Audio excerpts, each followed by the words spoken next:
అగరబత్తులు, అలాగే చాలా ఇష్టమైనటువంటి తులసి పత్రాలు, అలాగే 5 రకాల పత్రాల్ని మనం ఇక్కడ వాడుతూ ఉన్నాం.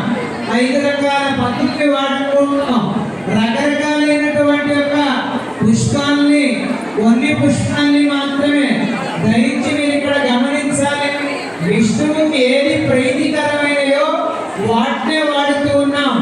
వరుస క్రమంలో ఒక్కసారిగా మీరు అలా చూస్తూ వెళ్ళండి, అలా దర్శిస్తూ నిమిషం నీ పైన సోటు జరిగిన చాలు స్వామి అనుకుంటున్నాడు పుష్పం. ఎందుకంటే ఒక్క నిమిషమైన ఆ పుష్పానికి అంత సౌభాగ్యం ఉన్నది. స్వామివారికి స్వాంతన చేకూర్చి, స్వామివారికి హాయిని చేకూర్చి, స్వామి కుటుంబం ఈ ప్రపంచంలో ఉన్నటువంటి కుటుంబానికంతా కూడా శాంతి కావాలని, ప్రపంచ శాంతి కావాలని మరి